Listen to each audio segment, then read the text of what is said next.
నరసరావుపేట మండలం మొలకలూరులో గుర్తు తెలియని దుండంగులు మహిళను కొట్టి చంపిన ఘటన చోటు చేసుకుంది.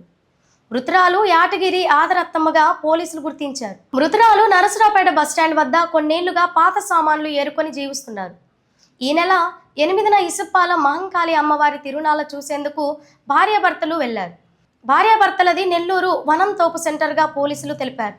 భర్త వెంకయ్య ఫిర్యాదు మేరకు క్లూస్ టీమ్ డాగ్ స్క్వాడ్తో కేసు నమోదు చేసి పోలీసులు దర్యాప్తు చేపట్టారు. ఈరోజు మధ్యాహ్నం నరసరావుపేట రూరల్ మండలం మన మొలకలూరు గ్రామంలో జరిగిన సంఘటన గురించి పోదూరి వెంకయ్య అనే అతను పోలీస్ స్టేషన్కి వచ్చి తాను ఒక 3 సంవత్సరాల క్రితం వీళ్ళది నెల్లూరు కాస్ట్ బై అన్నది కాగితాలు ఏరుకుంటూ ఉంటారు. పర్మనెంట్ రెసిడెన్స్ కానీ ఏమీ ఉండదు.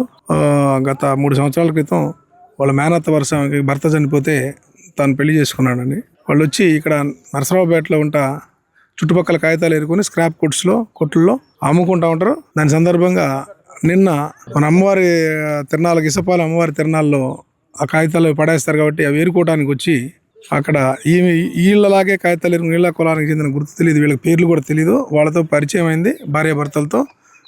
వాళ్ళు కలిసి అక్కడ లిక్కర్ తాగారు. వీళ్ళు నలుగురు తాగిన తర్వాత ఇంకొక గుర్తు తెలియని వాళ్ళతో పాటు ఉన్న మగ మనిషి ఇతను కలిసి బాగా మంది తాగారు. అదేవిధంగా లేడీస్ కూడా తాగారు.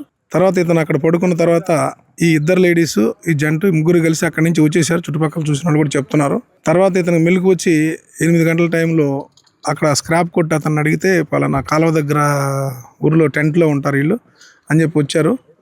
వస్తే ఈయన వచ్చేసరికి ఇక్కడ ఎవరు లేరు. ఆ లేడీ ఒకటే ఆ ప్లాస్టిక్ టెంట్లో పడుకొని రక్తం కారుతా ఉంది, మూలుగుతూ ఉందని చెప్తున్నాడు. చూస్తే ఆమెకు భయం వేసి ఎవరికి చెప్పలేదు. తర్వాత 11 గంటల తర్వాత 11-12 గంటలకు చనిపోయిన తర్వాత ఇంక తెల్లవారుజాము 4 గంటలకు లేచి వచ్చేసి అక్కడ నరసరావుపేటలో ఎవరైతే స్క్రాప్ అమ్ముతూ ఉంటాడో అక్కడ వాళ్ళకి చెప్తే వాళ్ళు పోలీస్ స్టేషన్కి పంపించారు సార్ అని చెప్పాడు. దీని గురించి ఇక్కడ దగ్గరలో ఉన్న సీసీ ఫుటేజెస్ అన్ని పరిశీలించి దర్యాప్తు జరిపి దీనికి కారణం ఎవరో తెలుసుకోవాల్సింది హత్య కేసుగా నమోదు చేశాం.